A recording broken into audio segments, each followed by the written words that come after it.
Hello and welcome back to the Familiar Evil YouTube channel, in the second episode of my live play of Dragons of Stormwreck Isle. For those of you joining for the first time, this series is my way of demystifying the standard DM, so dungeon masters of many levels can feel more comfortable in their own games. Just as before, I will have links in the description to the maps used in this series, which are now in HD. And now, without further ado, let's get back in. All right, let's go to our notes. It's been a while, quite a while, since we've last been here. And I'm guessing it's probably going to be a while before we get back to this again. But I'm thinking it's going to be till like the 7th of next month before we can actually do anything, because the last Saturday of this month is New Year's. Unless everybody's wanting to do a New Year's game. New Year's game. No. All right. I'll be working New Year's. So, At least. previously in Stormwreck Isles, the crew landed on the island outside of the Temple of Bahamut, some seeking personal answers of meaning, others for riches, and for Callus Stonefast, the answers to a reoccurring dream of darkness. When you landed, you were attacked by zombies, who were drowned sailors. Afterwards, the group trekked to the cloister where you met Runara, a priestess of Bahamut, who pointed you in the direction of a man, Tarek, who once worked for the Gilded Gallows of Eltergard, and to a possible lead of the Shadow, a shipwreck of the Compass Rose where undead monstrosities are coming from. Tarek says he no longer has the gold that Wicket is looking for, but maybe you can earn some money and have a more honorable existence in helping the cloister. He in particular asked for help in regards to the Seagro Caves, where a group of once friendly fungal creatures have grown hostile. You also all chose to leave for the wreck of the Compass Rose, where Wicket discovered some treasure of a harpy at the top of the crow's nest. And that is where we left off. I am just going to be tossing Vicar Jake's character out for the time being, but you all will be fine, I'm sure. Possibly, who knows? We didn't have a healer, I don't think so. Oh wait, no. Can't remember. He was more like a fighter ranger. That's right. Yeah, no, I think Jake, you might have been there. Are you the cleric? Yeah, yeah. All right, so you stand here on this wrecked, moldering ship, kind of crooked within the water. As you look about, to your left and right are a set of stairs. You also see some doors and a little set of stairs that lead down to the hold. So it really depends on what you wish to do at this point.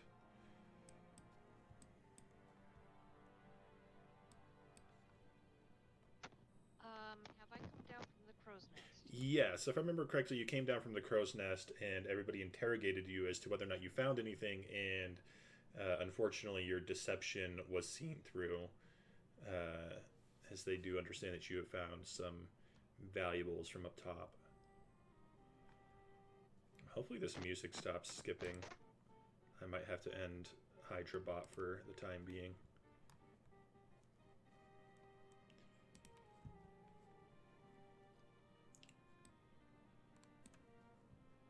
Did we hear like scratching sounds or something? I can't remember if you said that or not. Go ahead and make an investigation check.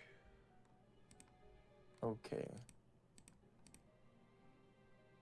Investigation. Waiting for it to pull up.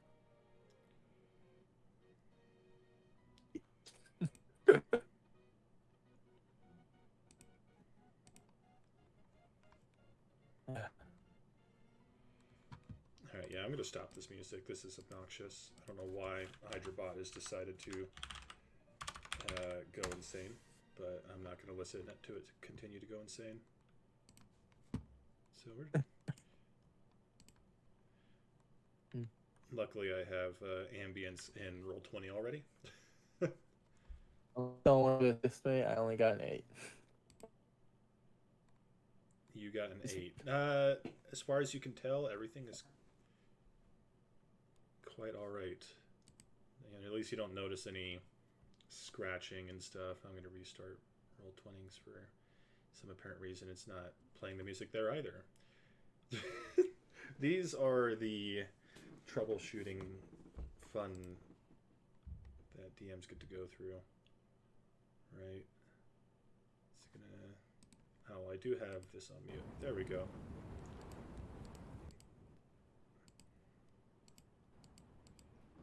There we go. All right, so yeah, you you take a trek around.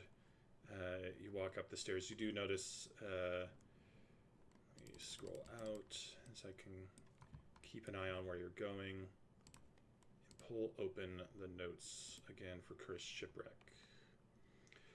So I'll go back over the kind of the text for the main dock. So the moldering wood of the deck is slick with algae and seawater. Amid the tangle of rigging, splintered railing, and stray seaweed, you spot boots, bones, and bits of gore that seem considerably more recent than the wreck of the ship. Stairs lead to the upper decks at the fore and aft, and doors lead into cabins under those decks. The mainmast remains intact and mostly upright, topped with a crow's nest overflowing with debris. Staircase near the mast and a large hatch on the port side both lead down into the hold.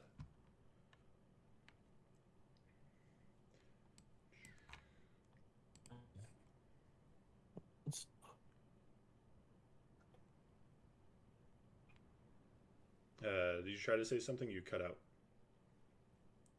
Oh, I said my bad. I'm wondering if there's something wrong with my internet right now or something, because I think everything on Discord is coming through choppy for me, and I can't even open up a map right now. This is crazy. What in the world is going on? There we go. I moved the mic a little bit. Is that any better? Yeah, you're fine. I'm saying it's probably me, is what I'm trying to say. Okay. I'll say you also go up to the forecastle as you like kind of investigate. If you go up to the forecastle here, so I'll pull you over, you're going to suddenly shift for a moment. If you scroll out, you'll see yourself. A broken foremast leans out across the broken railing with a tangle of rigging and tattered canvas trailing down to the rocks and dragon bones below. A rusted and rotting ballista stands near the broken mast.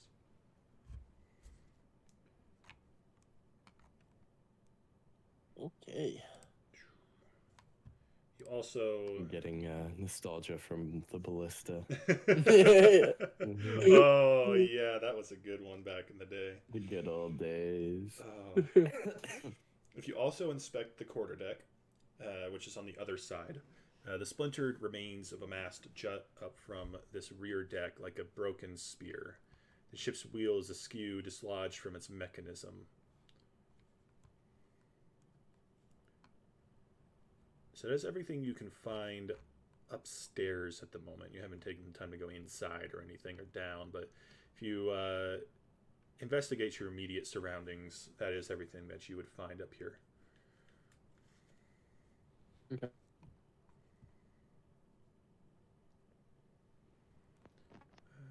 Empty of anything super interesting. So, should we go down? What do you guys think? I would say we I'd first like to clear out, like, check the rooms that we can up here before we go down. Right, rooms. Totally. Did not forget that they were there. Let's do it. Yeah, okay. Right behind him, apparently. I will check and see if the door is locked. It should not be locked. Oh, I should have. That's something cool that I can put here now. Let's see if it'll work real quick. Take like 3 seconds to do. Dynamic lighting. There's doors now. I want to test it out real quick for everybody who gets to watch. Let's see if doors are a thing now that actually work.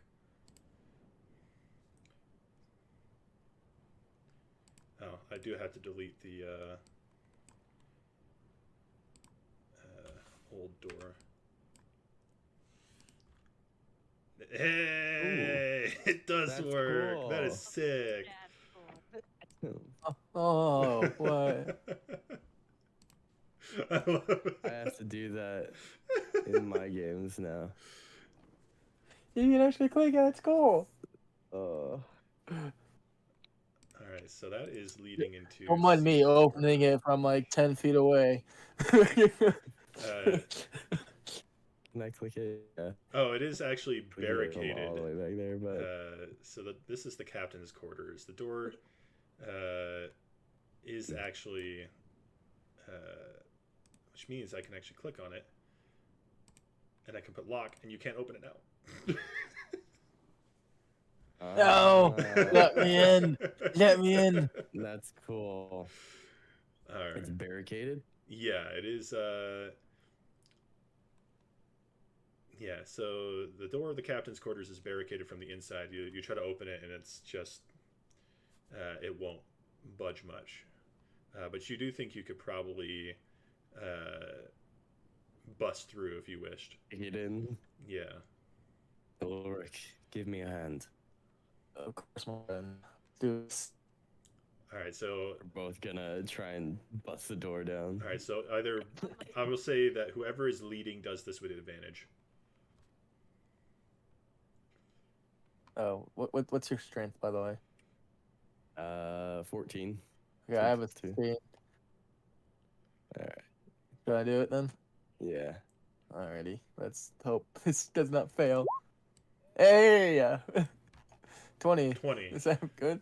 So the door crashes open to reveal two drowned sailors as you come crashing in. So I'll unlock that, and you can open the door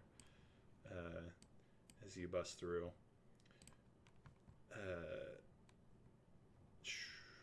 In a cabin that must once have been a luxurious, or must have been luxurious, a bookcase half collapsed holds waterlogged and disintegrated books and scrolls. The polished wood desk leans awkwardly on three legs. It has an ornate compass set in its center. The bed is covered in rotting bedding and sags in the middle. A jagged hole gapes in the floor beside the bed. Having busted in, you see two zombies beside the door when it opens. And they move to attack right away. But before that happens,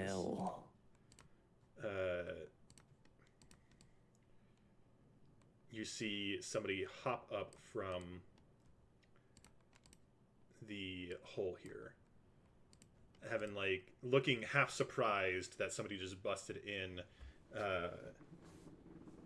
and immediately arming themselves, standing behind this zombie.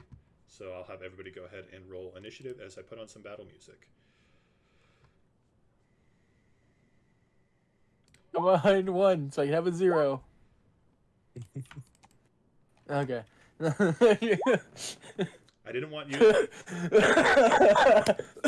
Oh. Oh my gosh. I have too many. Level 1. Level 1. Let's see. So you were supposed to be a 7, so I need to get rid of the old 3 on there. Wicket was an 8, so that needs to go away. Callus is an 8. That old one needs to go away. Maltos needs to disappear.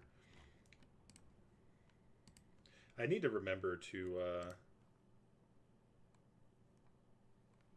remove the orders at the end of fights, because it always gets in the way. Or did do I not have battle music on here? Storm Mountains, Adventure Music, City, Ambient, Town Music, blah blah blah, Red Brand, Hideout.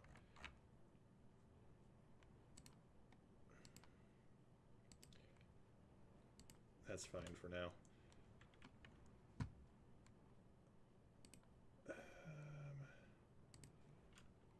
I'll try one more time with the stuff that I have on.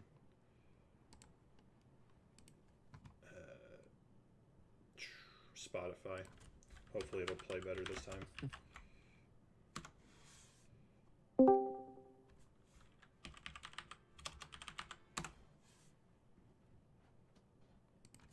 it's not.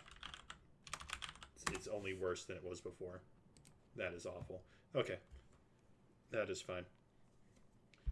So, let's see. We need to get the zombies on here now. Click on that.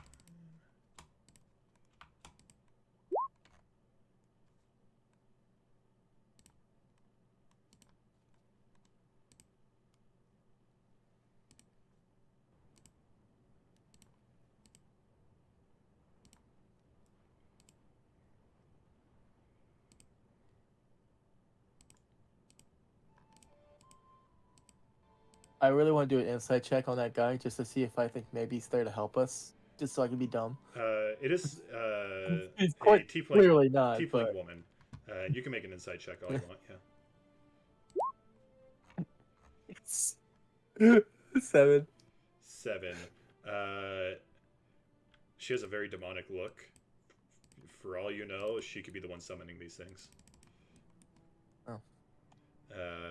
But this zombie goes first, and it really depends upon if she was. Yeah, she's pretty quiet as she popped up. So the zombie ambulates with malice to steal the Great Line from Teresa towards Callous Stonefast. And is going to go for a slam. She, on the other hand, is going to try and knock his head off as he walks away, not realizing she's there. Oh, okay.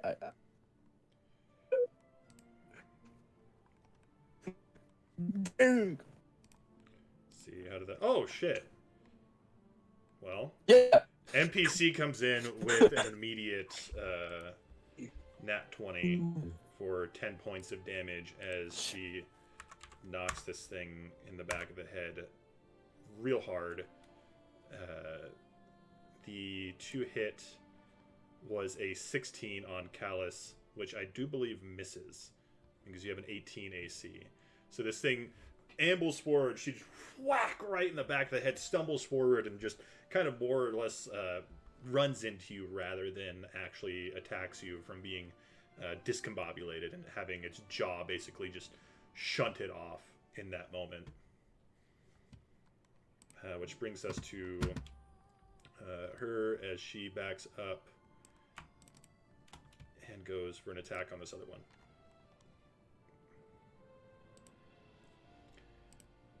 And that's 8 bludgeoning, which is going to bring us to Wicket. So it seems that this person is probably on your side after she slams that person's head, twirls around with her staff, and slaps the other zombie across the chest.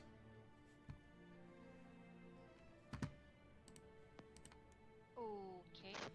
So I move through the legs of Captain Tallboy and stab at the zombie. So, A dagger. so you run underneath his legs and attack the zombie with a dagger.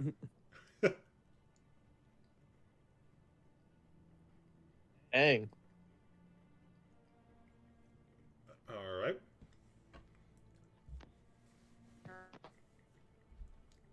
Regretting daily decisions.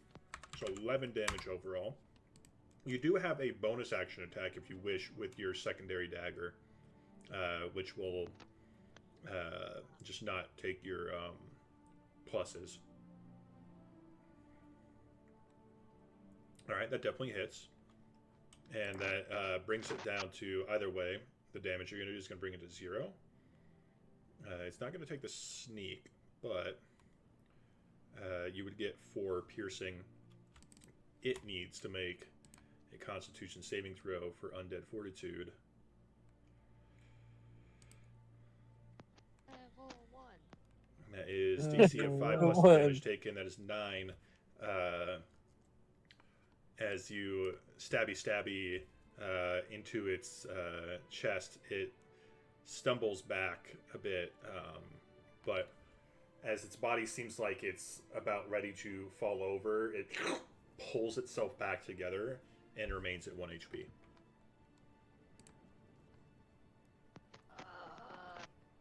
Record, does that saving throw get higher every time they come back, or is that just? Technically speaking, no. Oh, I, as a I was just DM, curious. typically don't let Undead Fortitude go more than like twice at most. I'll oftentimes even just let the second one. I probably like sometimes I won't even Undead Fortitude on the second hit.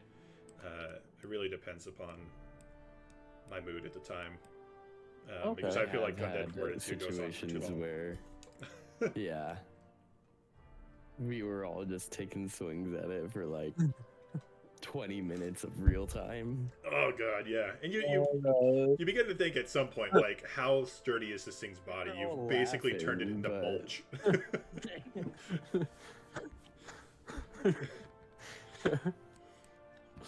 But that does bring us to Callus. Going fast. Yes.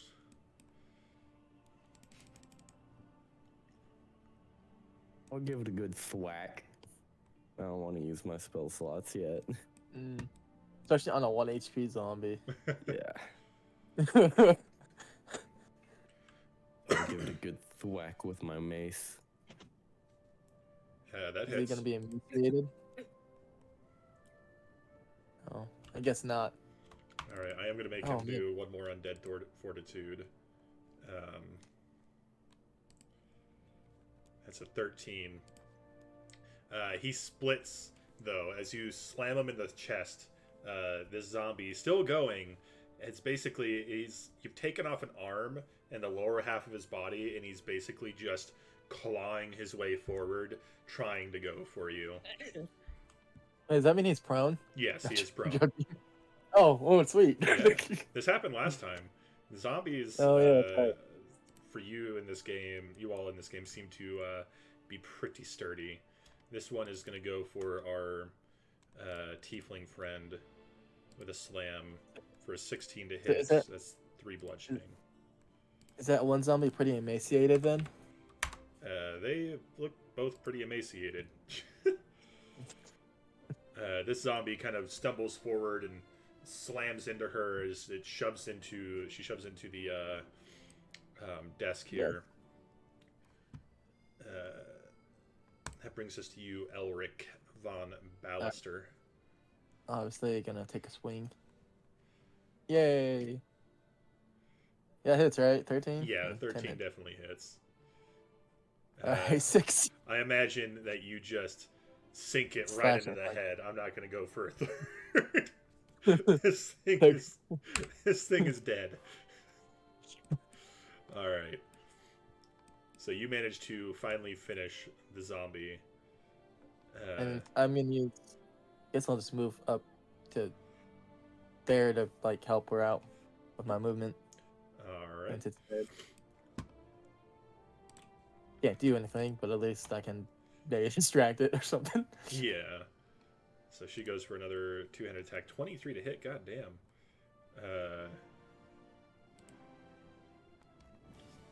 She's just going to do the damage. That's 11 bludgeoning. Good God. 11 bludgeoning? That is a D8, I guess, because she's two-handing it with a +4. Her dex is insane. So, yeah, holy shit. For a level 1, she's dealing a lot of damage. Doesn't finish the thing, but... I'm trying to remember. Is she able to do a bonus action attack with the same weapon? Let's see. Attack action in a quarterstaff. You can also make an unarmed strike as a bonus action, assuming you don't already haven't already taken the bonus action this turn. So yeah, she can bonus action attack again with the staff. So she slams into its. She kind of jabs into its chest, twirls around, and goes for a backhanded quarterstaff hit for 12 to hit. Without the plus, that's 7, and that thing needs to make a Constitution saving throw. So that's 7 plus 5. It needs to make a 12 for a Constitution saving throw. Wow, natural 1 for once. Yeah. So she just crushes its skull in as it collapses to the ground, and it is dead.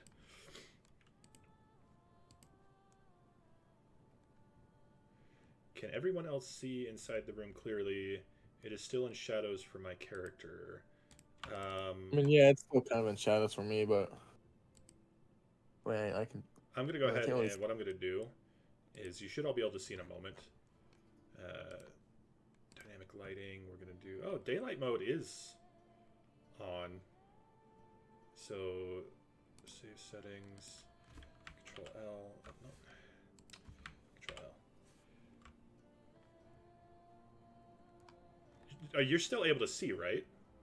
Like you can see everything that's going on in here. Yeah, it's just low lighting. That's all it is. Yeah. I put daylight mode at low lighting, so it kind of has that ambient feel. But you should still be able to see everything. All right. So you finish up those as she sits back. Well, who are all of you?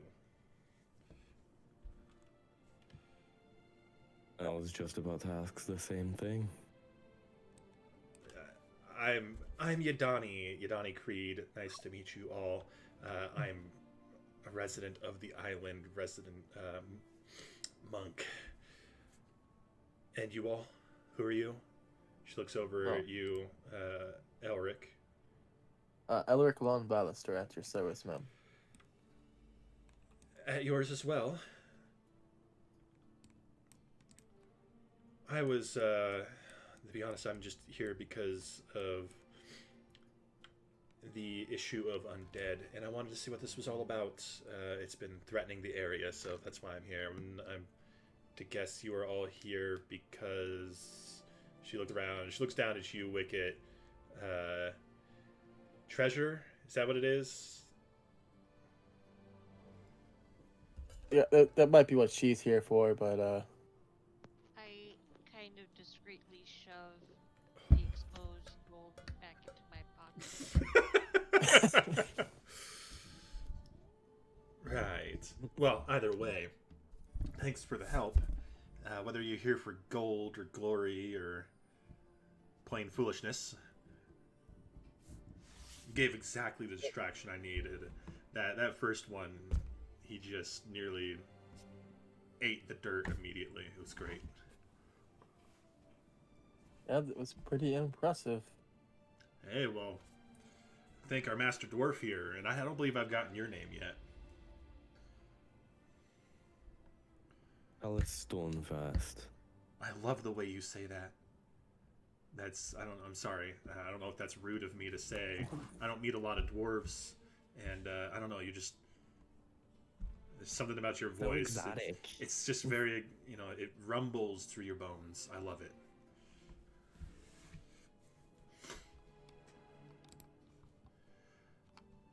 So, yeah, there are more down below. I didn't feel like fighting them in the water. She kind of peeks down. Kind of just been going through and seeing what's going on, and picking my fights where they can. You just all showed up. It's rather convenient. Yeah, we found a door. It was blocked, so we decided to get in. How did Can I you insight get in? check her? Certainly. Hopefully you do better than me.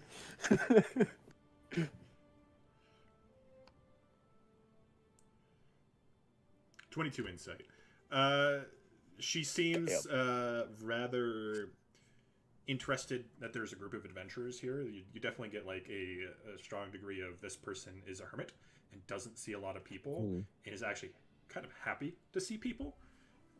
And she is here for what she said she is. She probably has a cloister somewhere. By the way, if her back is turned to me, I'm giving Callister the thumbs up.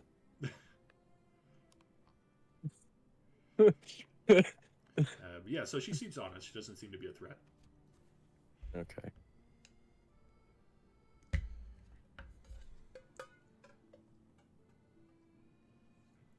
It's just what? You're all looking at me suspiciously. Well, you just popped up out of nowhere. We had to So bust open the door. did you. So I'm It kind was of wondering. a loud noise, and you all just busted in out of nowhere. Right, well, we had to make a loud noise, so I was just curious as to where you actually came from. Well, I come from the island, but I was down below. I swam in here. If you look at her, she's soaked. Oh, yeah. He looks. Once again, Elric looks at Callus and is like, "Yeah, I know. We weren't gonna do that." I don't blame you. You have armor. That would be foolish. You would all drown. And then we would be part of the round. That would not be fun. Yeah, and it seems that the individuals who drown here don't stay dead or dead in the proper way. Yes, we should definitely cleanse this island of them.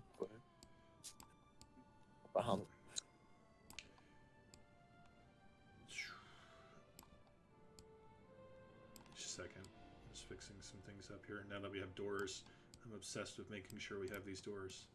There we go. More doors have been placed. 4 doors. She says, well, you all seem very sturdy, and she kind of pushes into her chin, and you see kind of blood, a little beaten up. So, if you're all here for the reason I'm here, I'll just, she kind of finger guns a little bit, follow your guys' lead. What is that motion? Just pointing, like, I'll follow your guys' lead. What do you... Never seen that before? No. I thought that's like something I swear. People here are just so out of the loop. They told me that everyone does that everywhere. And I believed them. And now I feel like a fool. But thank you for telling me. Yeah, no problem. I mean, at least I don't think that's a thing. Callus, have you ever seen that? Not ever in my life. Okay. It's not like you're just pointing. You're making a motion with them. I don't understand the motion. Well, I guess I was just mistaken. And she looks embarrassed as she blushes a little bit. Well, let's move on. What's life like off the island? Horrible. Well, I mean, That's what they always tell me. Life off the island is horrible. I mean, it's just not so bad. It depends on your situation, I guess. She says, yeah, well, I guess it's all relative because this seems pretty horrible. Zombies everywhere, undeath, tremors on the island. Shit happens here, and usually it's not for the best. Usually. Yeah. I think I can deal with zombies. I just don't like the when you get crossed by non-zombie like folks. And the politics of it all. It's what drives me insane. Huh. She seems a little confused by the subject of politics. Yes, I am recording. I definitely made sure that I was recording before this for the notes section, so I had everything set up luckily. And which means I should, yep, my audio input is going, everything's good. Although my music is a little loud.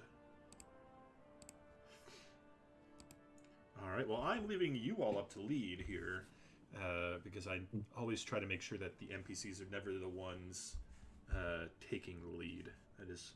What's the door next to it look like? Nothing special. You're looking at this door here? Yeah. This door. I'm gonna lock it real quick just in case for the moment. Because I had forgotten to lock the others. So we're looking at room C5. Let's see. He's like baby-proofing the ship. I have to that's half of being a DM. Like, if you don't want things to show up before they're supposed to, you have to baby-proof shit. At least in Roll20, because I've had situations, but it is open. It is unlocked, and it doesn't seem anything is in the way of you opening it. Oh, we're just gonna keep the same initiative, by the way, if we come across more enemies. How do you all feel about that? Do you wish to? I'm okay with re-rolling. I'm okay with whatever. Kind of hoping to get a 1, so I have a 0 initiative at one point. Let's just leave it where it is, I guess. This isn't, the worst. We'll reset it after this session. But if you wish to go in, you can. It is unlocked. Whoever wishes to go in first. Heck, I'll go. Oh, Okay. All right. By all means. If you head in, a long-dead headless skeleton sits propped up against a counter to the right, but the galley is otherwise empty unless... Did the skeleton just move?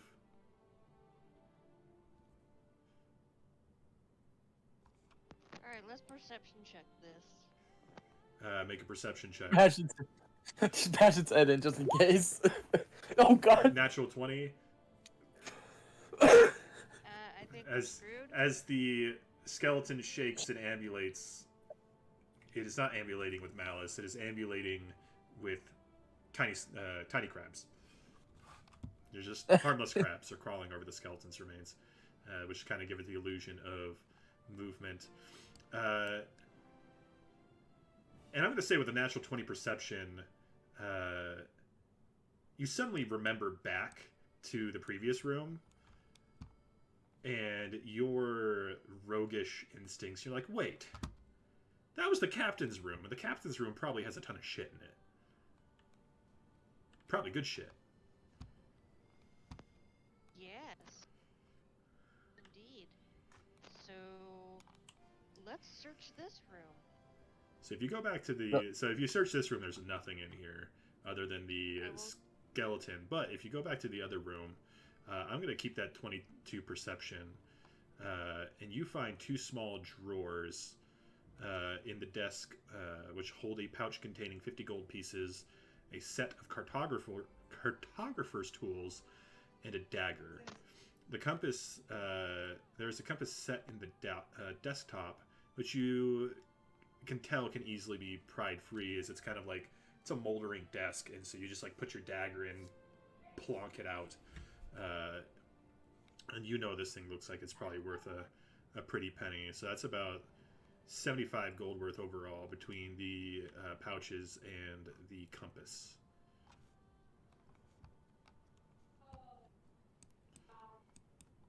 Yadani looks back and says, what are you doing back in here? As you're plonking that out. Nothing. Ah, yes, money.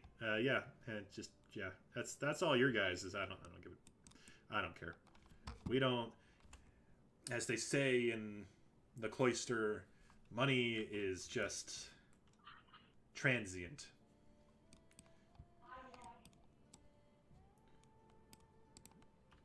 She says that loud enough that the rest of you do hear that. Oh. You trying to pocket money from all of us again? Of course not. You all sound like you're very distrustful of each other. This sounds like you all need some team building exercises. Well, she climbed up the crow's nest and tried hiding all the treasure from up there from all of us. So it's it's kind of already been done. Well, We have our reasons. like I said, money for me, it's not a thing.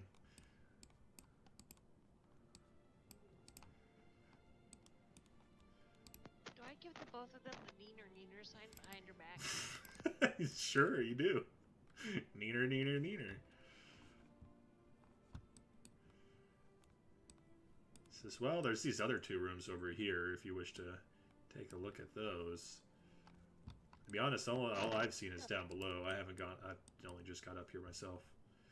You run over and open that door immediately, which is, I believe that's the crew's quarter. It's C7.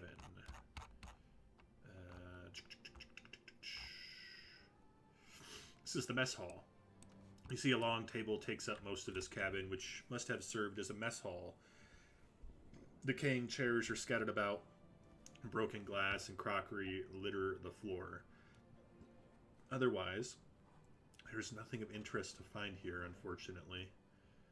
But if you head into the next room, there are 6 double bunks that line the edges of this cabin. Personal effects are strewn about the room, and a faded painted portrait hangs on one wall. The portrait shows a young couple, smiling and embracing. Written across the bottom of the portrait are the words, Alitha and Brastos, together forever. The black-haired woman wears a sailor's uniform similar to the tatters worn by the zombies aboard the ship. The blonde-haired man wears a merchant's fine clothes.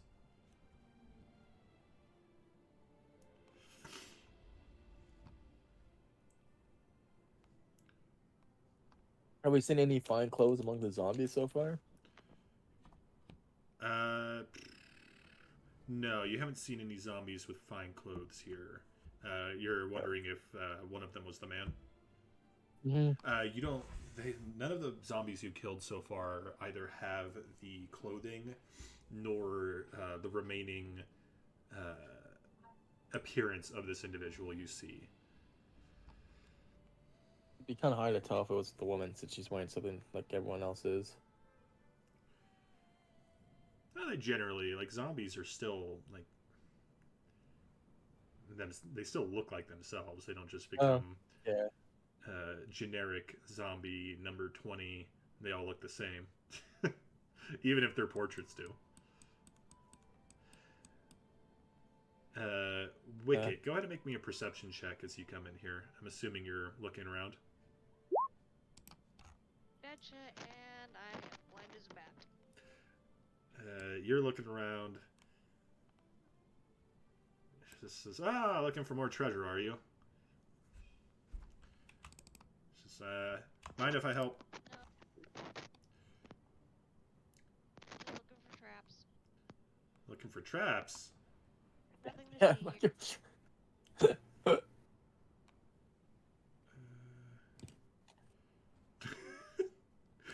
She got a 9. He's going around now, knocking things. Tunk, tunk, tunk, tunk, tunk, tunk. Yeah. Wouldn't that be insight? Is perception? Huh? Oh no, she's Or- not inciting Wicket.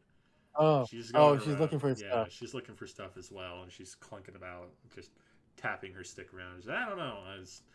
I don't know how to look for treasure. Yeah, I'm clearly lost as well. Dare I ask, Callus, do you want to try look for treasure as well?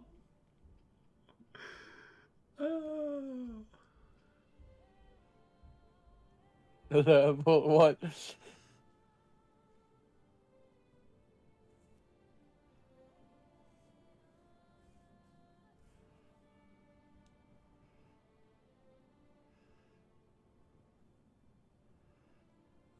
Jake, you there? Jake, are you there? Yeah, sorry. You're good. Did you want to try to make a perception check as well? Yeah. Yay! Yay! Something 10 or above.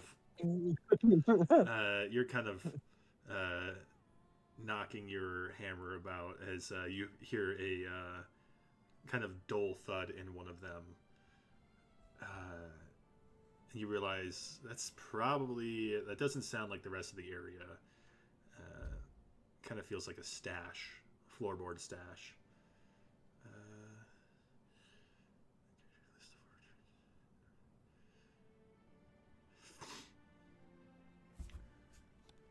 So yeah, you come into the center here and you notice that there is definitely some kind of dull thunk that sounds like a stash.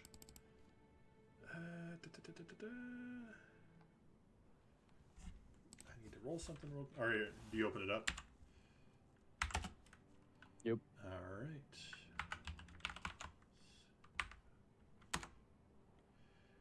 right. As you open it up, you see, you hear it.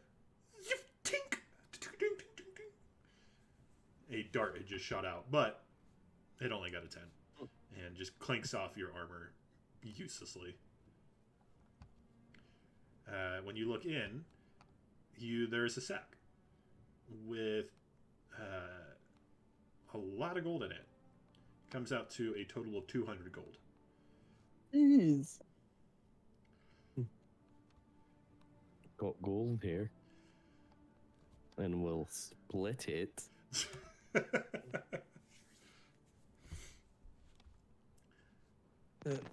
No, for that. Definitely for that. So that'll be, if you split it, will be 50 gold, and I'll go ahead and plonk 50 gold into Vicar Jake's character. Yeah. Yay. Yadani really does not care about gold, so.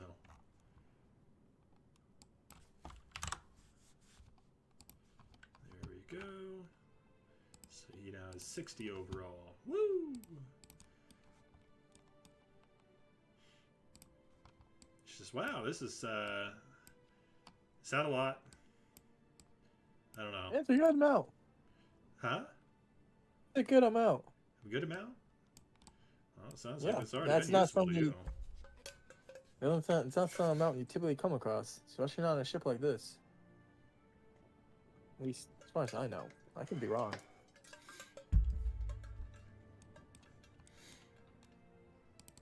I hear ships usually have gold on them. Yeah. At least sunken but- ones. To be honest, this is like the first sunken ship I've really bothered with, because normally when they crash, they don't just have zombies coming out of them. Ugh.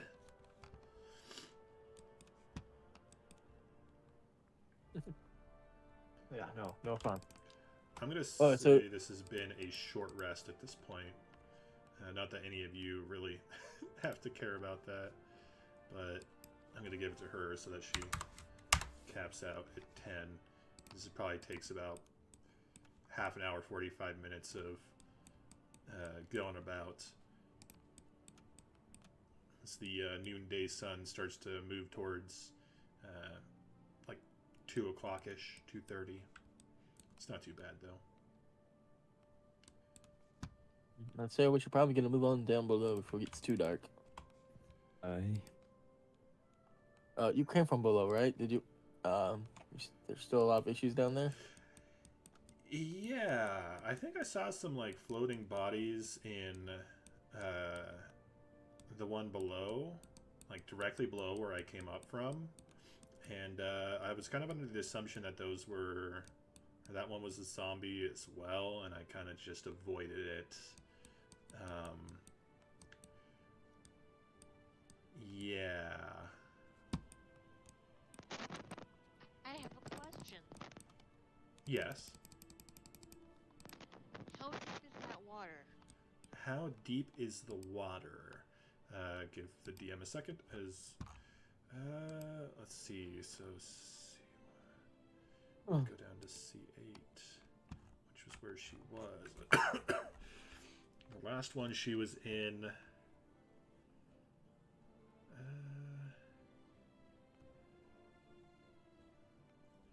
So the water on the floor ranges about like 6 inches on the starboard and 18 on the port.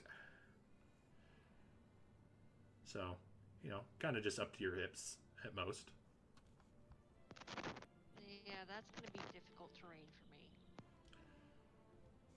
me. That would be difficult terrain for everybody.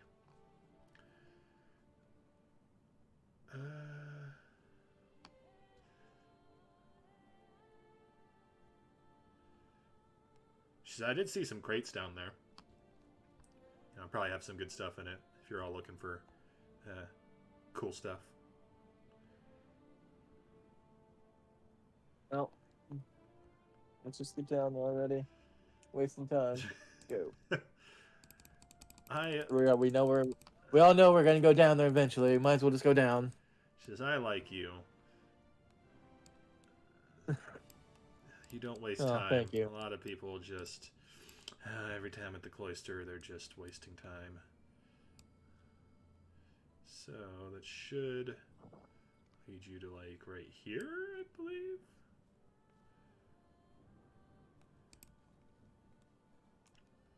There it is. Yep.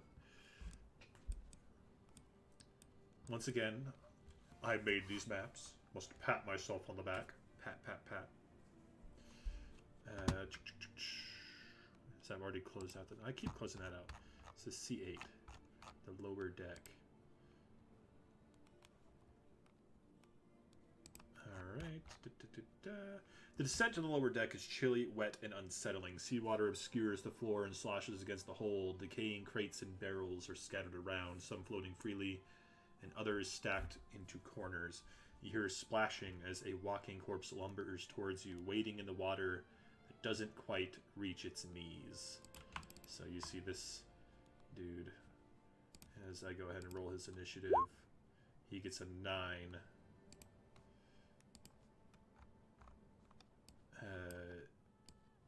Yadani goes ahead and throws a dart at it rather than running up. So how's that go?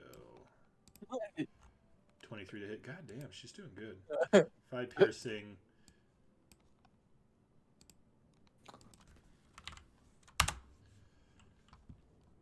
And that brings us to the zombie, who has, even with a dash, 20 feet of movement.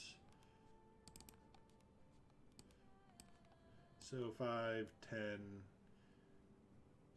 15. That is a dash action for it as it comes at you, Callus, which lines it up perfectly for you, and it doesn't get a chance to attack yet.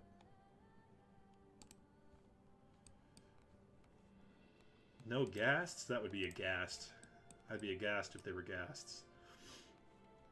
I'm a gasp. So it is Callus Stonefast's turn.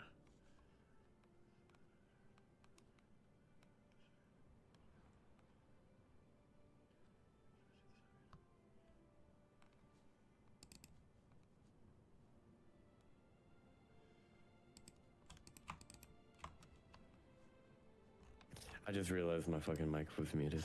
Goddamn. Isn't that how it always goes? I was being a comedic genius, but the moment has passed. Oh, that always kind of sucks, doesn't it? Yeah.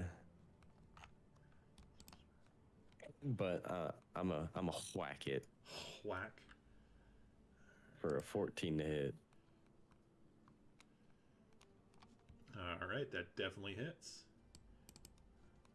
Oh.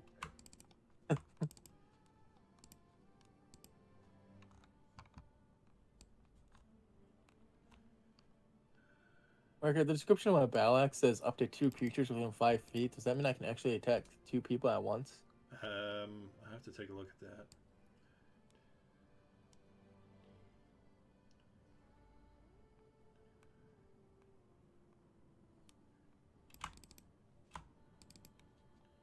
Second.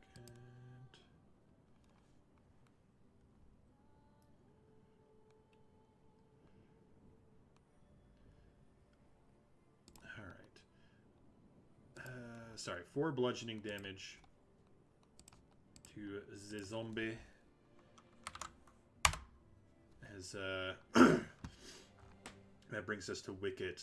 You kind of shove it back a bit, but sloshing the water, it kind of gets, it doesn't move very far, and it is not yet bloodied.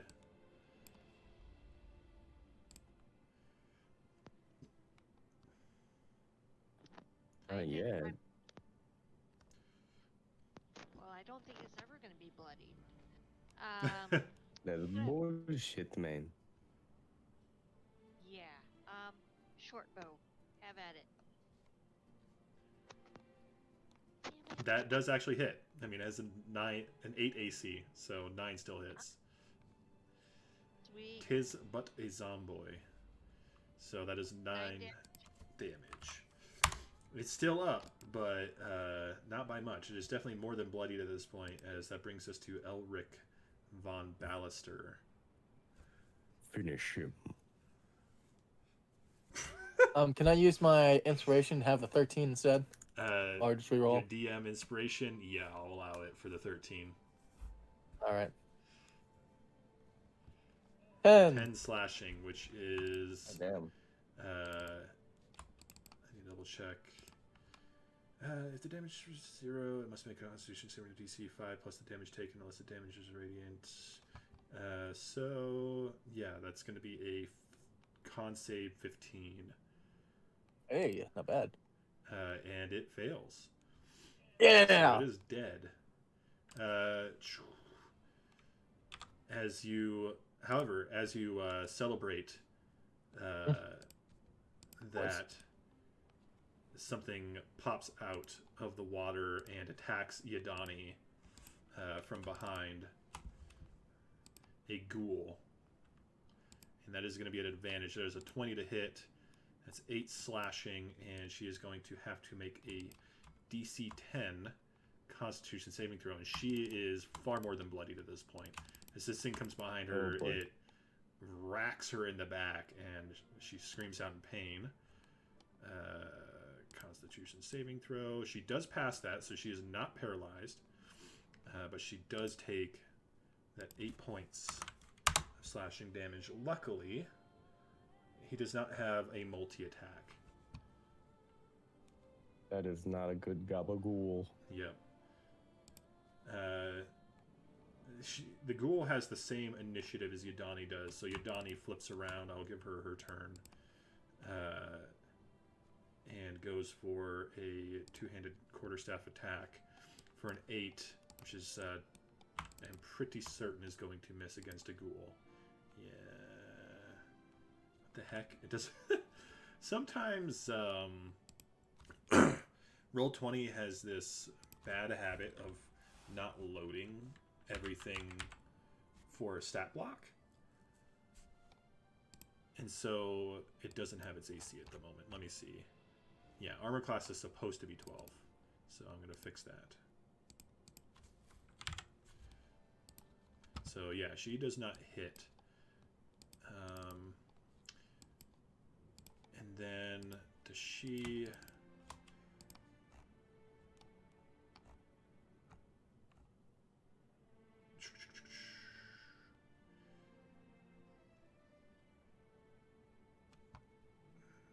You don't get the ability to dodge, dash, and disengage as a monk at level 1, right? As a bonus action.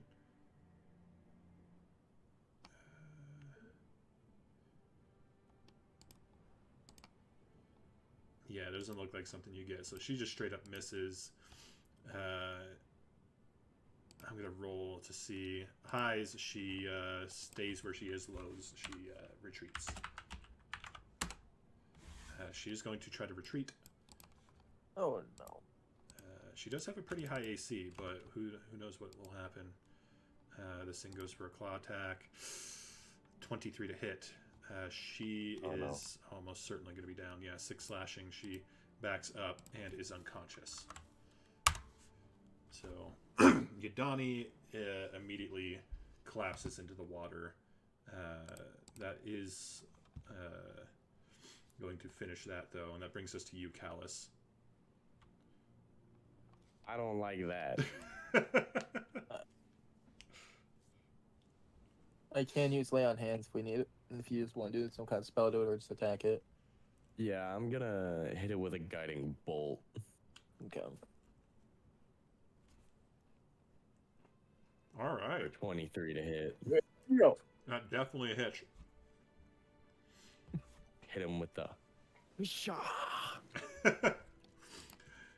For 11 radiant. How do you want to do this?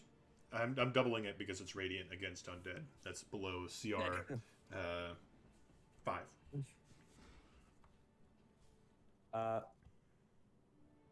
I want the guiding bolt to basically like go into its open mouth, and then you just see the light erupting like from its insides and almost burning it from the inside. So yeah, it goes in like have you've played Doom Eternal? Yeah. With the I can't remember the big floating eyeball people, but when you shoot them with the grenade and they swallow it, just Yeah. and his body just explodes with flame and just turns to ash immediately in front of you. The combat done. Yeah, combat is done. Then I will put my hand on what was your name again? Yadani Creed. Yadani. I'll put my hand on Yadani and pick her up and erase her for perdition and do lay on hands. So she gets 5 HP. That's all I can do, but Hey, that's half her HP. She gasps, swallowing a bit of water, or she pushes herself up and vomits the seawater immediately. And braces herself, and it's just, well, I'm very glad I didn't fight anything down here on my own. As she reaches her hand for yours to kind of get a bracing pull her up. Yep. I just straight up pull her up. She stands. Undead are no joke. Well, Bahamut and Moradin bless you both. By the gods. Okay. I hope that's everything. Pat her on the back. Yeah, me too. All right. So, in this room, you see how many of these crates are there that you can look through?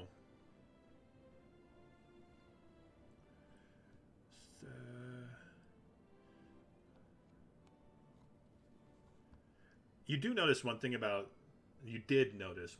the ghoul before you incinerated him, is that he was not wearing anything like the crew did. This individual ghoul did not seem to be from the wreck. More likely that it was drawn to the presence of whatever darkness lies here and decaying flesh.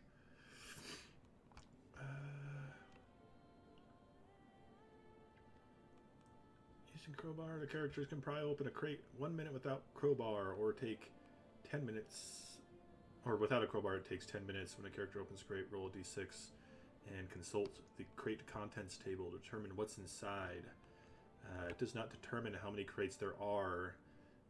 I'm going to say there's probably 3.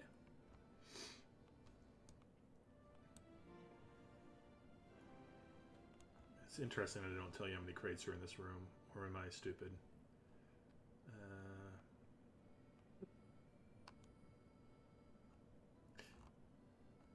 You know what? Roll a d6. If it's above 3, I'll say that's what it is. One of you.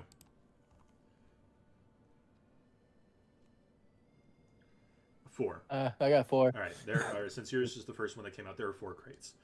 And I will say each one of us can roll another d6. Callus, if you want to keep your 3, you can, and I'll just say that's what that is. Otherwise, you can roll your d6 again to decide what's in the contents of that crate.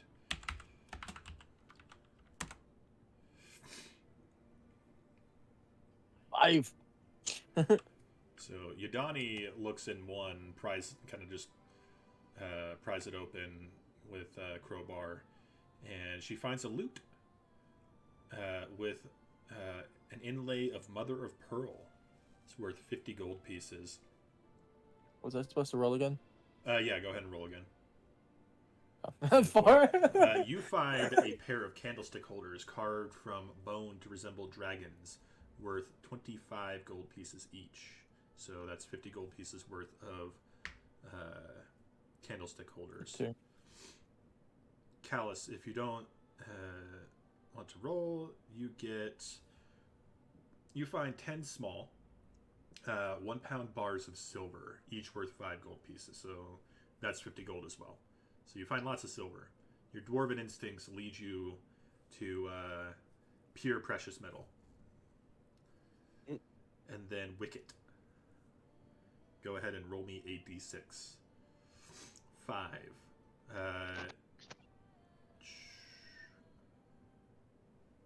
You find another loot with inlay of mother of pearl. She says, "Oh wow, matching pair." She is pretty cool. But I'm not here for treasure. As nice as this is, hand it off to you all. So that's Pretty sure one was grabbed it for Wicket can.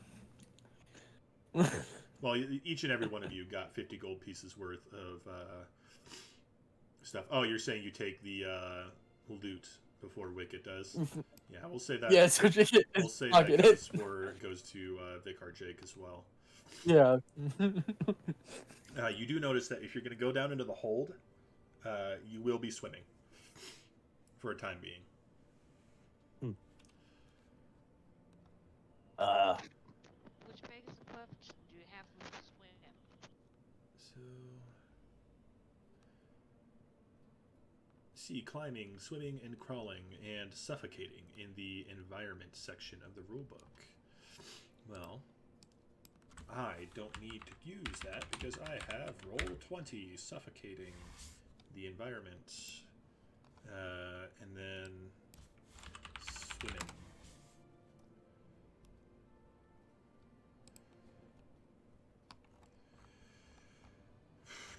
You know what I just realized? Uh-huh. I never picked cantrips. Oh.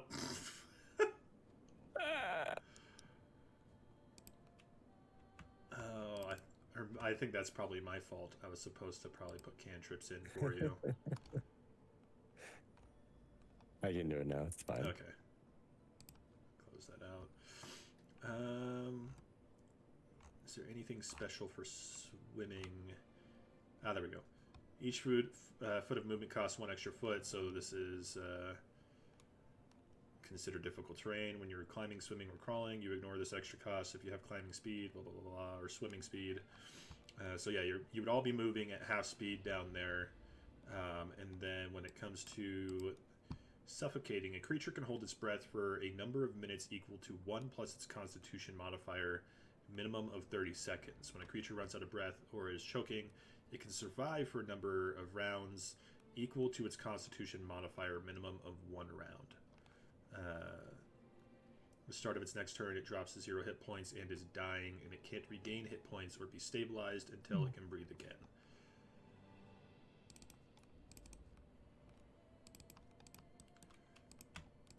What was the math for the how long you can hold your breath? Sorry. You can hold your breath up to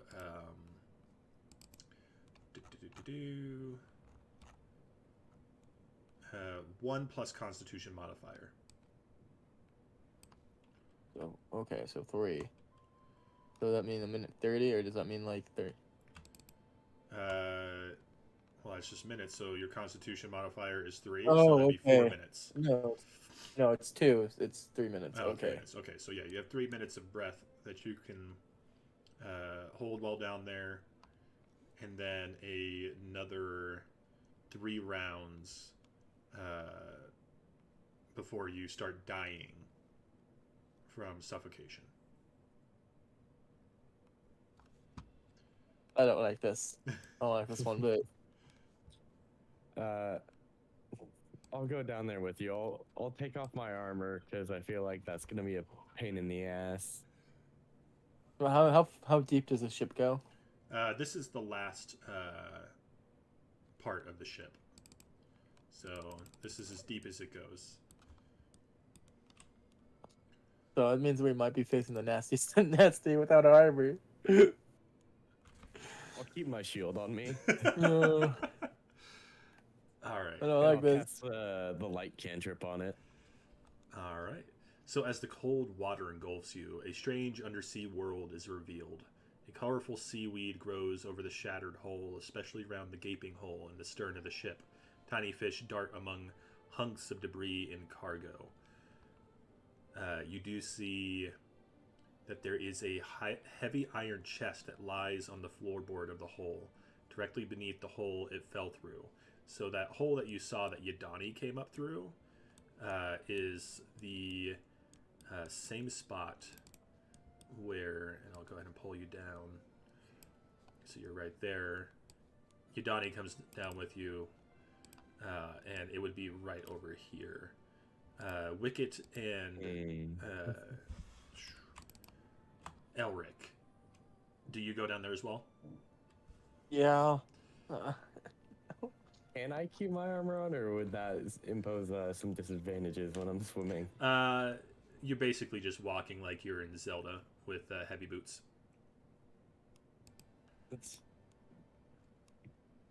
I mean, as long as the stairs are functional, I guess I'll keep them on. Then Yeah.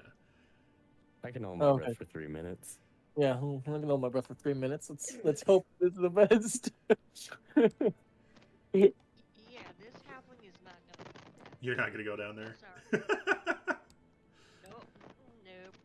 I ain't gonna be bait for fish. You don't want to be fish food with us? Fish are friends, not food. So, I am a halfling. I'm small. I can get sucked away into something. I don't know. However, I'm willing to go back up to the captain's cabin, tie off a rope, and lead it down to the chest.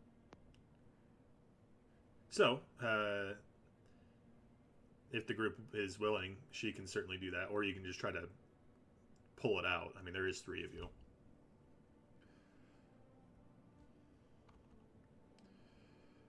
I'll look the account and see what he wants to do. Just like give him a look, even though it's underwater. Shrug and start walking over there. Do I see anything in the water with us? Yeah. Make a perception check. Ah, fuck.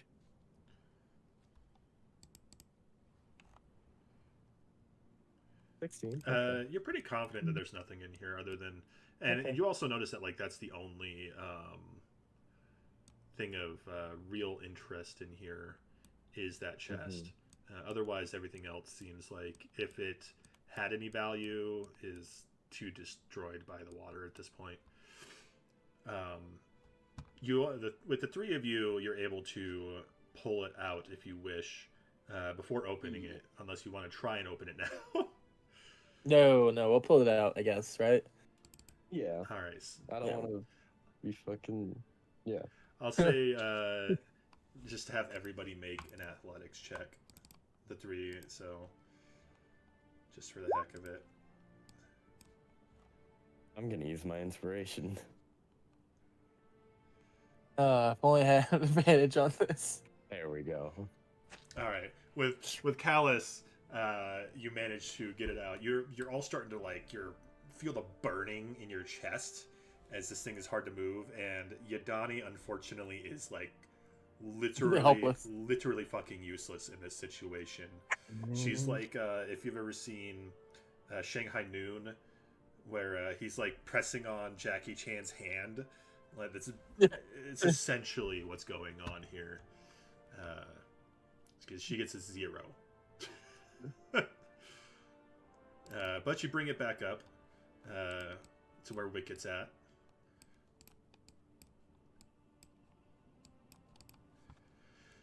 And let's go ahead and open this sucker up.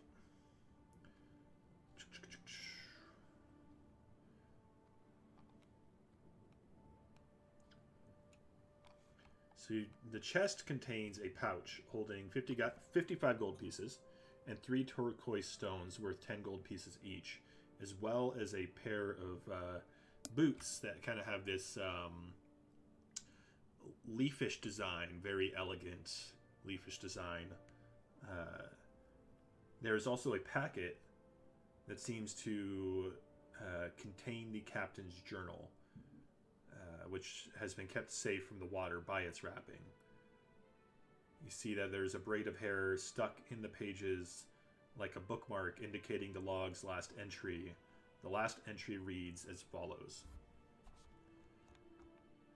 Our journey is ended, though I fear my own is to continue in the most horrible way imaginable. Compass Rose wrecked on the shoal of south of Neverwinter. Many sailors perished with the initial impact, and Aletha was gravely injured.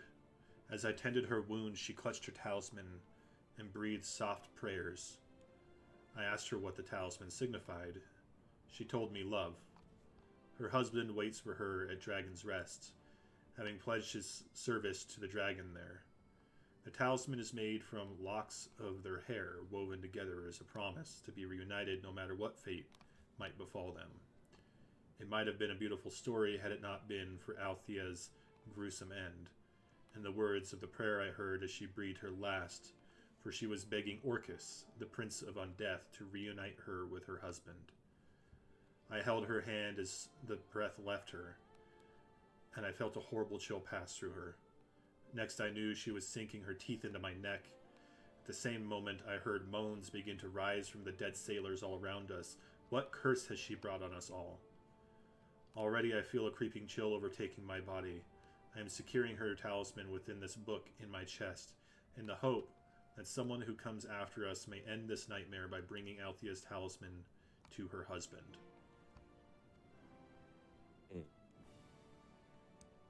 The talisman's in there, right? Yes, the talisman is in there. The talisman is the talisman is formed from long locks of hair, some blonde, some black, braided together and knotted around two small finger bones.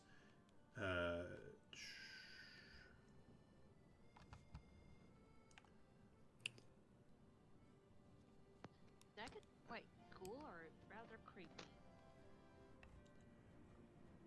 Well, I know what we're doing next. Well, that's not foreboding at all. So, as you come back up to the top, you hear a voice yelling, "Away, fiend! Away! Leave me now! Damned harpy!"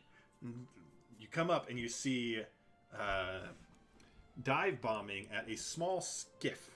Like it's a small ship, probably like 6 feet long with a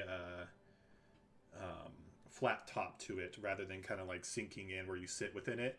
And it has a built on like a little shack on it. And on the front you see this man, strange hunched man with a giant backpack on and a couple of goggles that like distend out. And he's got a broom and he's like beating at this harpy, trying to get it to go away. "Away, fiend, away! Shoo! These are my bubbles, not yours!"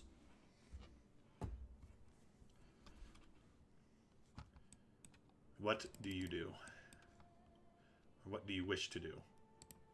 Can I try and hit the harpy? I'll go ahead and How roll far away is initiative the real harpy quick for the from me? harpy. Give me a second as I go ahead and pull her up. Your token layer. I'll say she's right there. So she's kind of flying off the edge here. And you see, you don't see the boat on the map right now, but he's standing there on a boat, beating at this harpy. "Away, foul beast!" I'll hit it with a sacred flame. Alright, I'm gonna go ahead and roll her initiative real quick. Jesus Christ, that damage is trash. The harpy got a 4. Yeah.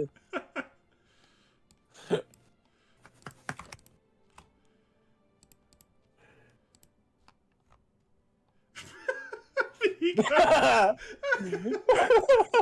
Oh my god. That poor dude. Donnie's like, the hell is going on here? So you all get to go before either of them. So yeah, I'll have the harpy do her dexterity saving throw, which is an 11. I don't know if that saves or not.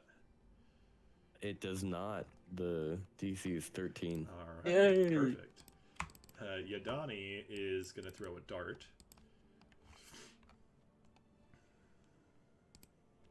It's a 17 to hit. Only 2 radiant damage, though.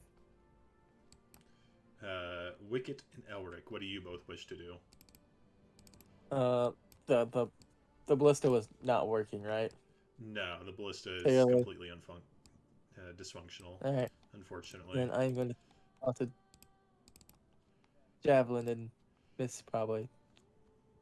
Yeah, unfortunately a 9 misses. Wicket with a 12.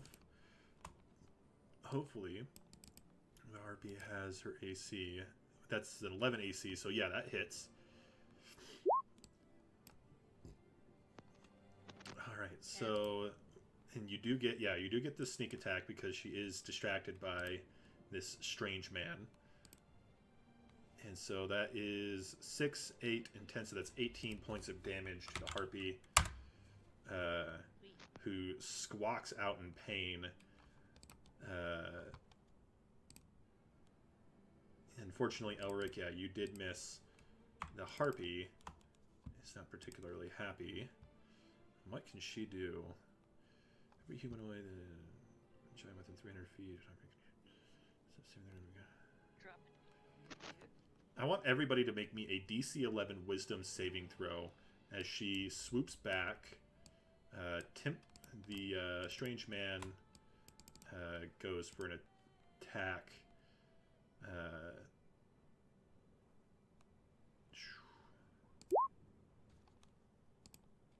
And she backs up.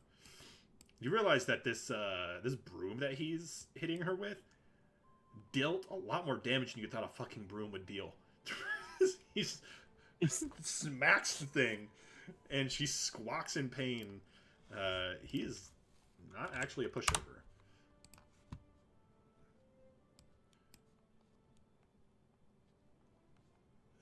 18 saves for Wicked. Save. A 10 does not save.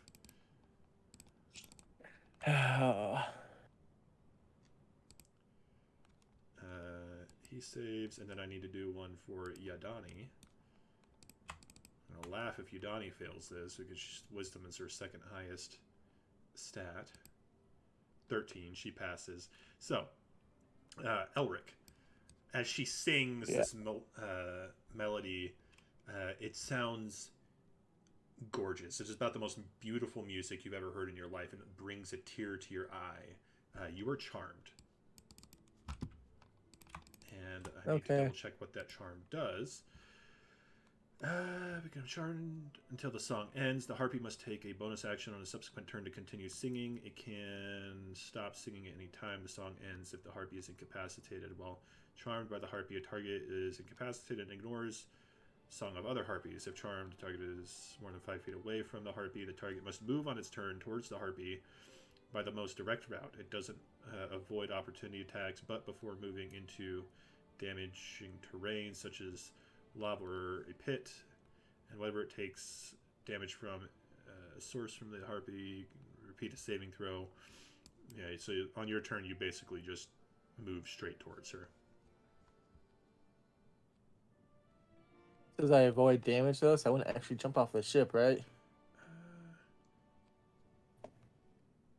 It doesn't avoid opportunity attacks, but before moving into a damaging terrain such as lava or pit. What? I'm confused by the language on that. It sounds like I wouldn't literally jump into the water. Yeah, so basically you would just move up to that point on your turn. I'll just say that. I would have to look into exactly how that works. They have really weird shit revolving around that, so I'm a little confused. And he yelled, so this brings us back to Timothy Tom, who says, "End that infernal racket! Now!" And turns around into his shed and comes back out with a heavy crossbow and is loading it. Uh-oh. I Grandpa's like got this. the shotgun. I like this guy. Yadani is going to try to finish this. And misses miserably. Wicket. She throws another dart and she looks back at you, Elric. What the hell are you doing? Pretty song. With the 16 to hit, that hits. Go ahead and roll damage. It does not have sneak attack, though. So that is 7 piercing. She is barely up at this point. She does look like she's getting ready to retreat, but it is not her turn yet, as she got a 4, which means that brings us to Callus Stonefast.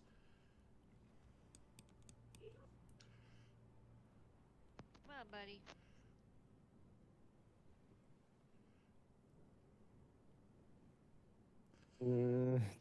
I don't want to use my last spell slot, but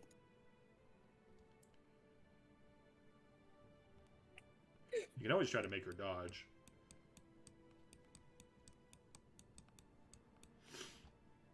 If you wish. I'll just do Sacred Flame again. Alright. 6. And that's 7 radiant. 7 damage. How do you want to do this? You get another how do you want to do this today? Let's radiantly burn her wings off.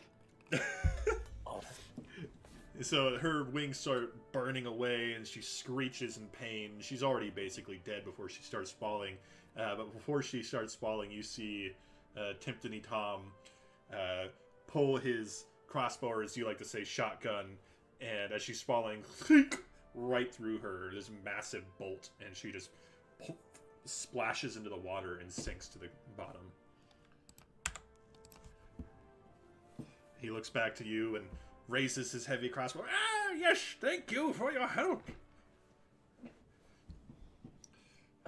I'm shaking my head to be like, what happened? Yadani looks. You a big fan of music, Elric? I imagine Yadani's like slapping you on the cheek to get you to come to. She's like, hey, wake up. Pretty song, vehemently. I mean, sorry. What happened? Sorry, I'm not sure exactly what happened. He turns around and starts. You see, this thing is actually kind of like slightly moving on its own, like as if it had a motor, but motors aren't a thing in this world. As he steers it with a little stick on the end, as the rudder shifts back and forth, he comes up next to the boat. He says, "Oh, hail there, sailors! I see that you've hit some shoals. Do you need a ride?"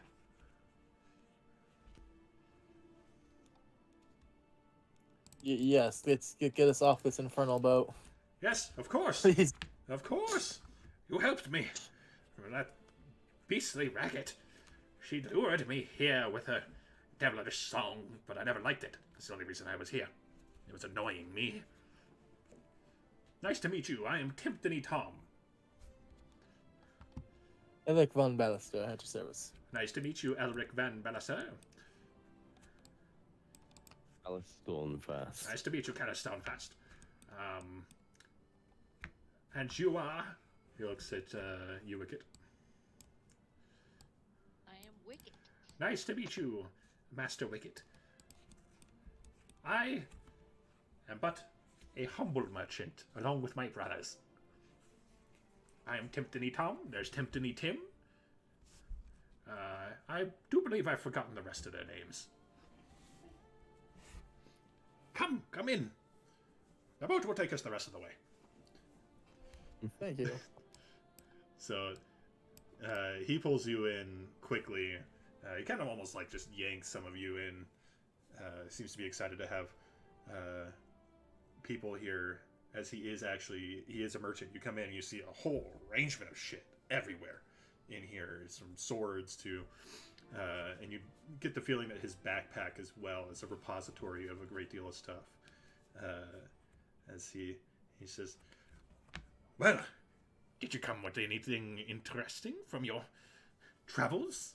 Perhaps you want to trade?" As the ship's moving along.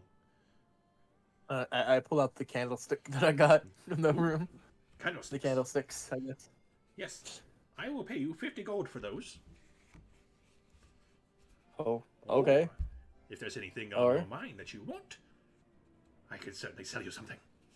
Yes, I trade. do like a perception just to see if there's anything that interests me. Certainly. I mean, you basically just name what you think you would want within your price range. Oh. I don't know what I can get within my price range. You could probably get I'll have potions But maybe there's some other stuff that you think you might want, basically off the top of your head. If there's anything that you think would be interesting, he might have Maybe- it. Like, A you know, Vorpal maybe. sword? Huh? A what sword? A Vorpal sword? Oh, Vorpal sword. He says, "I have this very interesting sword here." As he pulls it out, and it's a Vorpal sword, and he tosses it back in his bag. This tosses it into the water. You get the feeling this guy has a lot of shit. He says, "Me and my brothers share a pack. Interdimensional. Works Oh. very well. We come across all Oh. sorts of kinds of things. Bits and bobs and bobbles." Well, I don't know what I want at this very moment, but I am a paladin on a holy retreat, you could say. Is there anything that you might suggest? Paladin on a holy retreat. Yes. He thinks and thinks. Let me see. Common magic items. 5e. See if there's anything good.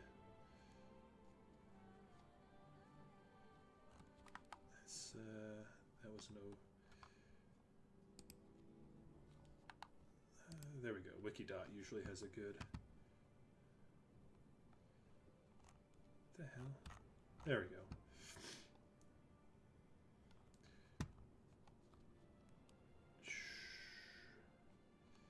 Let's do uncommon because usually you can get some interesting stuff from uncommons. He says also, if you need anything that you have found, identified, or anything like that, I am always willing. Oh, yeah. They have those good boots. You guys want to get those identified while we're at it? He looks at those and he just glances at it and says, "Oh, those are boots of elven kind, made for elves. Damn. They make you very sneaky. You know, feet don't make any noise when you walk with those. I believe I have 6 pairs of those."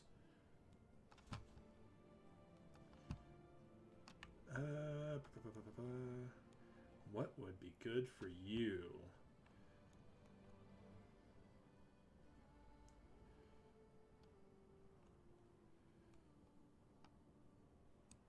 Apparently this is considered uncommon. Dragonhide belt, what does that do? Oh, that's for monks. What does a Dragon's Wrath weapon do? For an uncommon, whenever you roll a 20 in your attack roll with this weapon, each creature of your choice within 5 feet takes 5 damage to the type dealt with the Dragon Breath weapon. So this weapon is decorated with dragon heads, claws, wings, scales, and draconic letters. When it steeps in dragon's hordes, it absorbs the energy of dragon's breath weapons.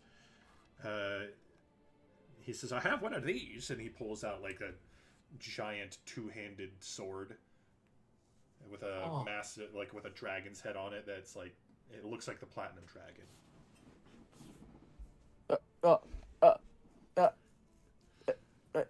So I found this the other day lying around. And you're just willing to trade that for these? For what? The candlesticks? I don't know. We were looking at trades for that. I mean, like, how much more do you need? It's just the candlesticks. They could go with it. Let me see. Price for uncommon magic items 5e is typically around 500, but he's going to give you a deal because you helped him. He says, "Well, that will definitely help out. Is there anything else you're willing to offer for this? You can always add money. How much money do you have?" I think I have like 75 on me. I know that's not much. Let's see, we have some. So that comes out to 125 gold plus the help.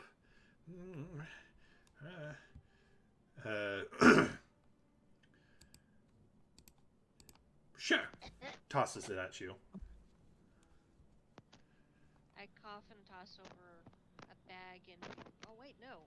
I tuck it in his So you're adding to that the pay? Is that what you're saying, Wicket? yeah, I I stuff a belt, that gold into Elric's belt. How much gold do you? Without him knowing. How much gold do you give him? Let's see. My math says I've got 245, so I'll give him 100. All right. If you add that 100 to it, he'll definitely give you the sword. Oh, okay. So you have a Dragon's Wrath weapon, and it is a great sword. And so yeah, whenever you roll a 20 on your attack roll, so basically whenever you get a crit, each creature of your choice within 5 feet of the target takes 5 damage of the type dealt by the Dragon's Breath weapon, which I'm going to say is Radiant, because it's platinum, and it's based off the Platinum Dragon. He's just immediately like polishing this thing. Be like, there, you're all right. Looks at the rest of you, dude. Anything else? Anything you're pressing to get? I do, sir. Do you happen to have any pulleys Any what? or tackle pulleys or tackle blocks? A tackle box? Yes, of course. He goes, No, tackle block. tackle. Like like you see the ships where the ropes go. Yes, I have that. All right. How many do you have? How big are they? Tackle block. Let me see. Yes, I see what you mean. He says, well, how many do you need? I think about 4 will do. Yes, 4. 4, that's, not very expensive. 4 gold. Okay. Then you shall have it. So he gives you the tackle blocks. Is there anything else anybody else might be trying to get off of him? You see that you're coming up to the shore at this point. And if you want, you can just sell stuff and get your gold for it. So you can always just trade that out if you wish. Oh, I'll take a health potion. He digs in and pulls out a health potion for you, tosses it to you. Let's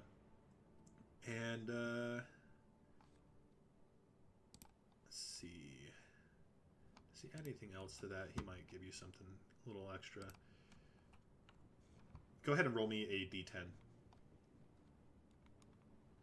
Actually, no, he's going to give you a potion of lightning resistance as well. So he adds a potion of lightning resistance to that. I'm just going to, because that's going to be more useful. Oh. Especially more useful than psychic. Because I don't think there's anything on this island that's going to be hitting you with psychic damage.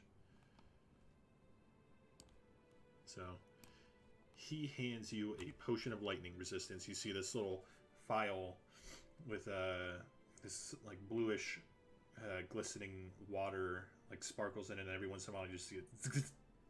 Lightning in a bottle. It's exactly, he says, lightning in a bottle. Not really. Just a potion of lightning resistance. But it's for your kindness. Added to a healing potion. He gives Yadani a healing potion as well.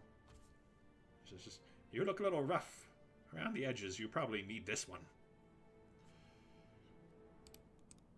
You're very kind. He bows as the skiff comes up against the water. He says, well, if you're ever in the market again, just look out for me or my brothers. You never know when you'll find us. Hey, Riker, is that greatsword just like a regular greatsword otherwise? Yeah, otherwise it is not a +1 greatsword, but it does deal that crit damage. It's like, is it considered magical though then? I don't believe it, for the sake of like doing magical damage, I don't believe it does that. Oh, okay. I would say like fighting ghosts or something, you know what I mean? That's why I was that's not wondering. until it's a rare. This thing, Okay. by the way, does level, depending on what happens. So, this comes out of Fizban's Treasury of Dragons. When you steep it in a dragon's horde, it absorbs the energy of the dragon's breath weapon and deals damage to that type with its special properties. So, it's considered slumbering right now. It is an uncommon. Once it's at stirring, a rare, it becomes a +1 attack. So it wouldn't deal that magic damage for the sake of getting past resistances. Okay. But it's a badass fucking sword. Yeah, yeah, yeah. I am definitely happy with that. I just gonna have to worry about my armor class going down whenever I use this thing. All right. So, you know that this person who the talisman was supposed to go to was at one point, or still currently, you don't know, visiting or living within the cloister of Dragon's Rest. I presume that you all head back, unless you were looking to basically just leave straight for Seagro Cave. Maybe we should probably go back and try to find the person. Yeah. All right. You head back to Dragon's Rest. You don't. When you get there, all the kobolds are excited to see you, tittering about. You do end up meeting Runara there, as she greets you. So, I assume your exploits went well enough. Seem to all have come back in one piece. Yadani at this point has left. Her mission is complete. It's nice to meet you. Yeah. Just leave it. She waves you all goodbye as you enter into Dragon's Rest. Just, it was a pleasure meeting all of you. I have to get back and report to my cloister. If I see you again, I will be very happy. But Looking forward to it. tally ho, and does the finger gun thing again, and then stops. Oh, runs off. I'm not attacking anything, Riker, but I just want you to see this. That is a good name for it. Bahamut's Promise. Mm-hmm. I was like, I was like thinking this. I don't think I want Bahamut's Wrath. That's too obvious. I love it. So she says, "Did you figure out what it was that was bringing this darkness?" Yeah, this lady prayed to Orcus to reunite her with her love. We need to bring this to that guy. She, Orcus. Yes, that would definitely bring a pall of darkness upon our island. I believe this. Yeah, not very smart if you ask me. I believe this, would be where your dreams came from, Callus.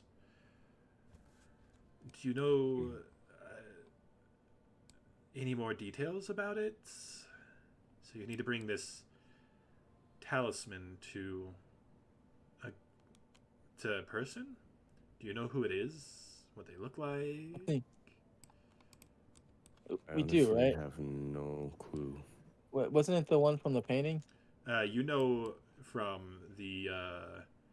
you know his name and you know her name. Her name is Althea, the one who was praying to Orcus. And then, if I go back to Cursed Shipwreck, I think it was Ballister was his name. Go to... That's coincidental. No, Brastos. Barastos, I think. She nods her head. I knew Brastos. He passed away many years ago. But Does he? you can find his grave. Let me double check.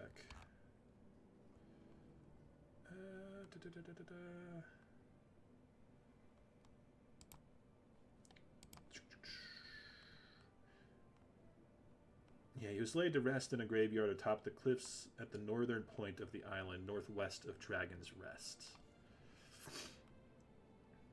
That's what she tells you. She says that perhaps bringing that back to, or bringing that to his grave will placate the curse and end it. God's willing, hopefully.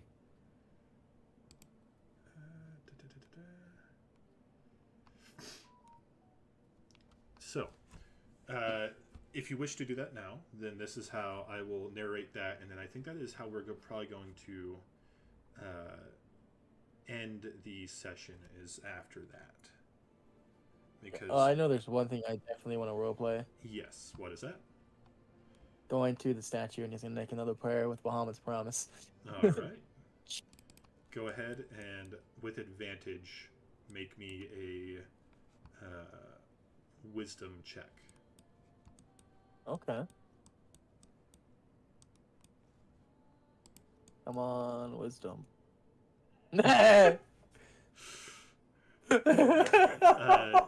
Unfortunately, you were just too excited about this sword. And, Yeah. Just Maybe I can try next time. maybe you can try next time, but you still feel good. You feel good, you know. Yeah. You had Bahamut's blessing, and now you have a sword of Bahamut. It seems like things are going well for you, even if. This is kind of how I was gonna come across the name. Like, we'll take this as your promise. You know what I mean? So yeah, you definitely still feel good about things. Yeah. I'll try again next time.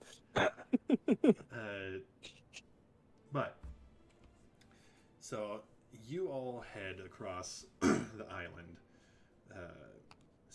Tree, it's kind of this jungly, hilly path. It doesn't get you into any of the thickets of the island. You don't really have any issues. However, as you're going along, you feel a rumble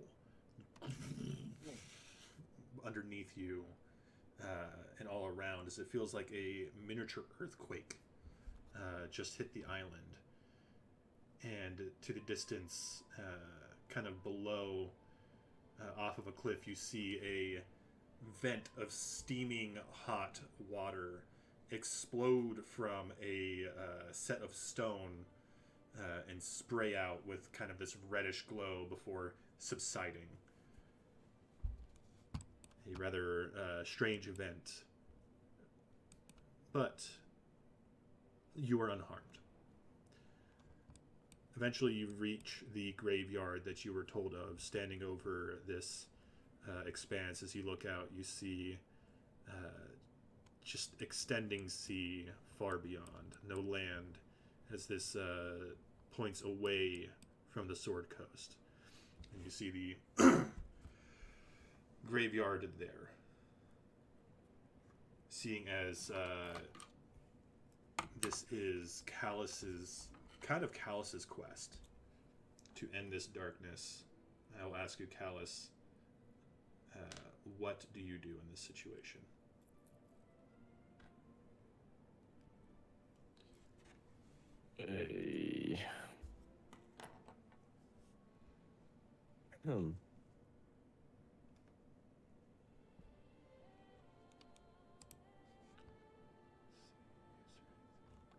Like, the statue just fucking exploded?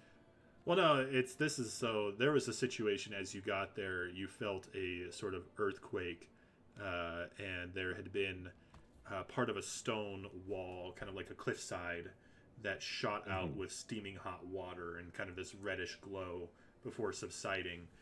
You didn't take any harm from it, but it was a rather startling event that didn't seem completely natural, but you didn't see anything come of it. And wasn't really part of your quest. But it was a rather unsettling moment on your way. But you are now standing before the grave of the Brastos.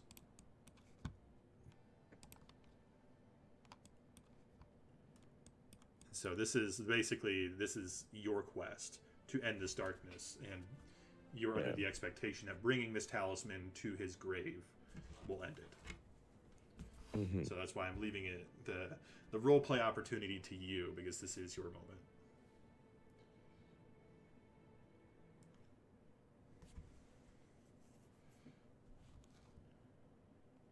will just slowly approach the grave with the talisman in hand and gently lay it on top.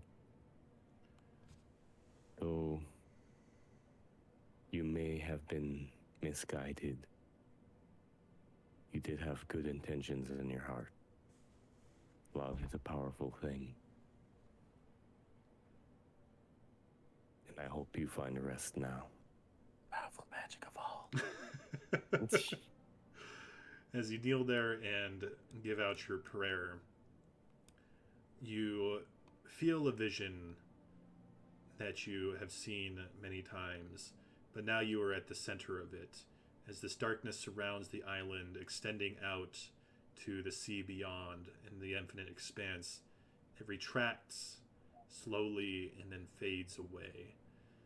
You feel whatever sickness that was upon this island subside, and you hold your hammer within both your hands as you make your prayer, and you all see that it shimmers before this previously plain hammer etches into itself with whatever magic comes out the symbol of Moradin, and your hammer is now a +1 weapon. Ooh. It seems that you were both blessed today, as you have completed your this part of your quest. But you know that your quest never truly ends when your ideals are of righteousness and justice, and that there's more plaguing this island at the moment than just the pall of Orcus. And that, my friends, is where we will end episode 2. I hope that eventually we can get back to this, but I don't want to move forward without Vicar at this point, as we will be moving on to the Seagrow Caves, as far as I understand, if that is, because that is the only other quest you have at the moment. You do level. I will be taking care of that for you. Hey. So, yep, you will all be level 2 next time we meet for this fun little adventure. Level 2. Yeah, you'll all be taking maximum HP for it, because that's how I do things. Up to level 4. Awesome. So, Awesome. I had a great time. Thank you all. Thank you. I will miss playing D&D for what's like a month, basically. Let's see. It's gonna be a while. 24th we will not, and then the 31st. Yeah, so 3 weeks from now we will have a game, which will be our regular game. Hopefully we'll all be able to be back, and we'll be able to do our Zelda-style Wind Temple that I am really looking forward to. Okay. Good news is when we get to level 3 in this one, we can actually roleplay my oath. Yeah, actually, that's something that I always kind of liked and always wanted to do as a player, is roleplay my oaths. I wanted to do that for Kokia so bad and just never got the opportunity. So Yeah, I won't have to wait till possibly another campaign. Might be able to do it in this one. I look forward to. I have been working on the next campaign feverishly, even though it's not going to be for like another couple years, and I do hope to actually record that one. I'm very excited. It's going to be very much open world. I'm trying to make a situation where you guys are going about your own quests as the world kind of evolves around you and then starts affecting you, and then you can kind of choose how you want to go about dealing with whatever situations are occurring within that world. So something much more open-ended, crafted not just by me but by the players. I will be right back. I have to use the restroom, so if you guys leave while I'm gone, that's fine. But All right, well, I'm going to end the video here and just say thank you to the audience who will be seeing this later. I'm at 41 subscribers. I was at 42, but I took so long to get anything out. I think one of my subscribers left. So I'm down to 41 from 42, but that's all right. It took me forever. I'm going to be having like 5 videos up this weekend, I hope, if not more. Oh, wow. Yeah, I have one finished from yesterday, another finished technically today, and then there's this one. So that's 3, and then I have 2 more that I'm going to be recording tomorrow. So yeah, 5 overall. So Dropping so many videos at once. yeah, it's making up for these several months of hiatus.